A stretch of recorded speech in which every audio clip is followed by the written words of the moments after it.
নমস্কার বন্ধুরা, শনিবার নিরামিষ। আর নিরামিষের দিনে মাথায় বাজ পড়ে কী রান্না করব বলো।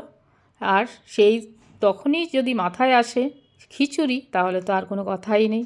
কারণ শীতকাল এখন জমিয়ে সবজি দিয়ে সুন্দর করে খিচুড়িটা রান্না করা যায়। কারণ কী বলো তো, ফুলকপি, বড় বড় বেগুন, সিম, আলু নতুন সমস্ত কিছু দিয়ে সুন্দর একটা খিচুড়ি তৈরি হয়। আর এই সুস্বাদু খিচুড়ি খেতে হলে ত্রিপুরার মেয়ে স্বপ্না চ্যানেলের পাশে থাকো বন্ধুরা, অবশ্যই দেখতে পাবে যে কী করে আমি তো রান্না করছি। প্রথমেই চাল ডালটা দেখতে পারলে সিদ্ধ করে নিলাম। আর এই পাঁচ তরকারি হচ্ছে, পাঁচ তরকারির মধ্যে থোড় দিলে ভীষণ একটা ভালো লাগে তরকারিটা খেতে। পাশে আমাদের মাঠে চলছে অষ্টপ্রহর নাম কীর্তন। সেই নাম কীর্তন শুনতে শুনতে আমার নিরামিষ খিচুড়ি, লাবড়া, বেগুন ভাজা, পায়েস সমস্ত কিছুই রান্না হচ্ছে। ওখানে হচ্ছে কীর্তন, মনে হচ্ছে আমার ভোগের খিচুড়ি যেন রান্না করছি। কি সুন্দর সুস্বাদু ফ্লেভার বেরোচ্ছে বন্ধুরা, কি বলবো তোমাদের। সত্যি নিরামিষের দিনে খিচুড়িটা ভালোই লাগে। আরেকটা মনে হয় কি বলো তো, যে পুজোর প্রসাদ মনে হয়। আর সেরকমই তৈরি করেছি আমার এই খিচুড়িটা। তোমাদের যদি ভালো লাগে অবশ্যই লাইক, শেয়ার, সাবস্ক্রাইব করে পাশে থেকো। তবে আজকের এই খিচুড়ি গোবিন্দভোগ চালের নয়, আমার চ্যানেলে গোবিন্দভোগ চালের খিচুড়ি মাপসহ দেওয়া আছে বন্ধুরা, একটু ভিজিট করে দেখে নিও যদি জানতে চাও। এখানে ফুলকপি, সিম, আলু সমস্ত কিছুই আগে ভেজে নিয়েছিলাম সবজিগুলিকে একটু, তারপর চাল ডাল সিদ্ধ করে এর মধ্যে দিয়ে দিয়েছি। এইবার চলো বড় বড় বেগুনের ভাজা করা যাক।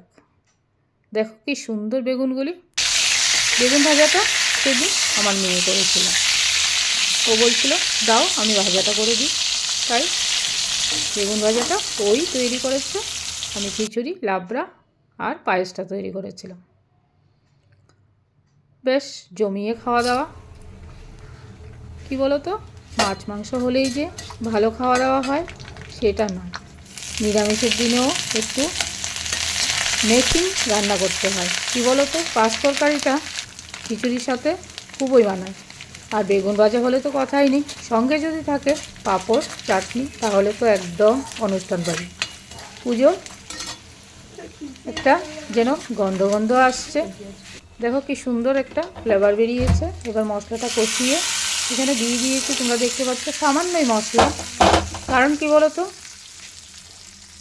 খুব আমি একটা মশলা খাই না, অল্প মশলার মধ্যেই আমি খিচুড়িটা তৈরি করার চেষ্টা করলাম। এখানে রয়েছে শুধু আদা ঘষে দিয়েছি, জিরের গুঁড়ো, লঙ্কার গুঁড়ো এটুকু, আর কাঁচা লঙ্কা তো আগেই দিয়েছিলাম। ব্যাস খিচুড়ি আমার তৈরি। এইবার চলো সার্ভ করা যাক। সঙ্গে পায়েস আর লাবড়া তো আছেই, বেগুন ভাজা দিয়ে থালিটা সাজিয়ে নিলাম। এবার পরে দিয়ে খিচুড়ি আর পরে দিয়ে লাবড়া আর পায়েসটা দিয়ে দেবো। ভিডিওটা ভালো লাগলে অবশ্যই ত্রিপুরার মেয়ে চ্যানেলের, স্বপ্নার চ্যানেলের পাশে সর্বদা থেকো বন্ধুরা। আশা রাখবো তোমাদের ভালো লাগবে। আর তোমরা সকলে ভালো থেকো, সুস্থ থেকো, এটাই কামনা করি সব সময়। আবার দেখা হবে নেক্সট ভিডিওতে।